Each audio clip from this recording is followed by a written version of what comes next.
Hello friends, good morning. आपके अपने YouTube channel success study circle में मैं योगेंद्र हार्दिक स्वागत करता हूं। जो इस चैनल पे नए हैं वो प्लीज़ चैनल को सब्सक्राइब करें और हमारी वीडियो की नोटिफिकेशन सबसे पहले प्राप्त करने के लिए बेल आइकन ज़रूर दबाएं। तो दोस्तों, आज है 3 सितंबर, तो हम 30 सितंबर की प्रमुख करंट अफेयर्स के बारे में आपसे चर्चा करेंगे।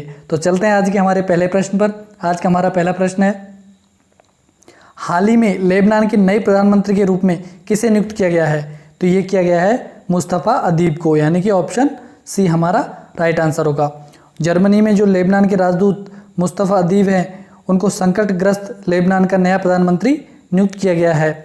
और अदीब है जो 2013 से बेरूत के वलिन दूत रहे हैं और पूर्व प्रधानमंत्री नजीब मिकाती की अध्यक्षता वाली एक छोटी सुन्नी पार्टी से वो बिलोंग करते हैं। तो इतना आप मुस्तफ़ा अदीब के बारे में याद रखना। तो चलते हैं हमारे दूसरे प्रश्न पर। हमारा अगला प्रश्न है, हाल ही में हिंदुस्तान शिपयार्ड लिमिटेड के नए सीएमडी किसे नियुक्त किया गया है? तो ये किया गया है हेमंत खत्री को, यानी कि ऑप्शन ए हमारा राइट आंसर होगा। और इन्होंने जगह लिया है एलवी शरद बाबू की, यानी कि शरद बाबू की जगह अब हेमंत खत्री को हिंदुस्तान शिपयार्ड लिमिटेड का नया सीएमडी बनाया गया है। तो बात करें हिंदुस्तान शिपयार्ड लिमिटेड की, तो इसकी स्थापना हुई थी 22 जून 1941 को और इसका मुख्यालय है विशाखापट्टनम, आंध्र प्रदेश में। तो इतना आप इस प्रश्न के बारे में याद रखना। तो बढ़ते हैं हमारे अगले प्रश्न की ओर। हमारा अगला प्रश्न है, साइकिलिंग फेडरेशन ऑफ इंडिया 2021 में पहले साइकिलिंग शिखर सम्मेलन की मेजबानी करेगा। यह आयोजित किया जाएगा। तो ये कहाँ पर आयोजित किया जाएगा?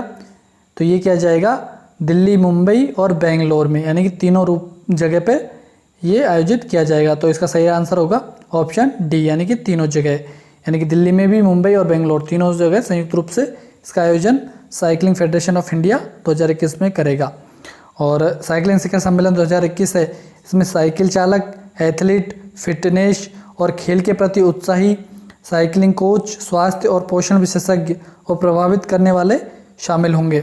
साथ ही इसमें स्वदेशी और वैश्विक ब्रांड भी होंगे जो स्वास्थ्य, फिटनेस और साइकिलिंग के प्रति उत्साही लोगों की ज़रूरतों को पूरा करते हैं।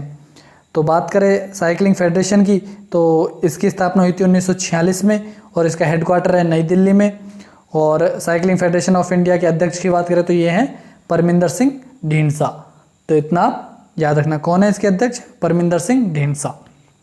तो चलते हैं हमारे अगले प्रश्न पर। हमारा अगला प्रश्न है, हाल ही में रक्षा मंत्री राजनाथ सिंह ने सशस्त्र बल मुख्यालय सिविल सेवा कैडर के प्रभावी उपयोग की समीक्षा करने के लिए एक समिति का गठन किया है। तो इस समिति के अध्यक्ष कौन है? तो ये समिति है 3 सदस्यीय और इसके अध्यक्ष है लेफ्टिनेंट जनरल शेखतकर, यानी कि ऑप्शन ए हमारा राइट आंसर होगा। और आर चंद्रशेखरन और ए एन दास इसके सदस्य, यानी 3 सदस्यीय ये समिति गठित की गई है।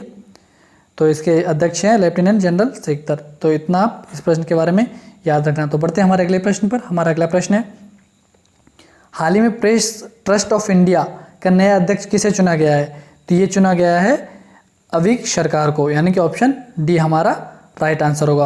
और ये जो आप फोटो देख रहे हैं, ये है फोटो में अविक सरकार। और अविक सरकार है ये अमेरिटस संपादक और आनंद बाजार ग्रुप ऑफ पब्लिकेशन के उपाध्यक्ष हैं। तो इतना आप इसके बारे में याद रखना। और बात करें प्रेस ट्रस्ट ऑफ इंडिया की, तो इसकी स्थापना हुई थी 27 अगस्त 1947 को। कब हुई थी? 27 अगस्त 1947 को। और इसका हेडक्वार्टर है नई दिल्ली में।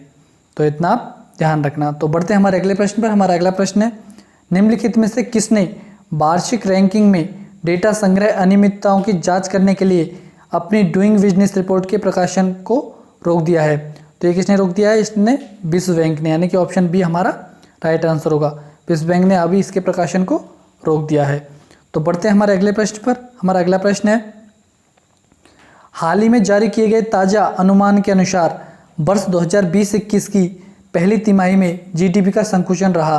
तो ये रहा 23.9%, यानी कि ऑप्शन सी हमारा राइट आंसर होगा। और बात करें हमारे अगले प्रश्न की, तो हमारा अगला प्रश्न है, हाल ही में किस देश का स्टॉक एक्सचेंज साइबर हमले सेवा से वंचित से प्रभावित हुआ है? यानी कि सेवा से वंचित जो साइबर हमला हुआ था उससे प्रभावित हुआ है। तो ये कौन सा हुआ है? ये हुआ है न्यूजीलैंड, यानी कि ऑप्शन बी हमारा राइट आंसर होगा। हाल ही में जो सेवा से वंचित साइबर हमला हुआ था उससे जो न्यूजीलैंड है उसका स्टॉक एक्सचेंज काफ़ी प्रभावित हुआ था। तो इतना आप ध्यान रखना।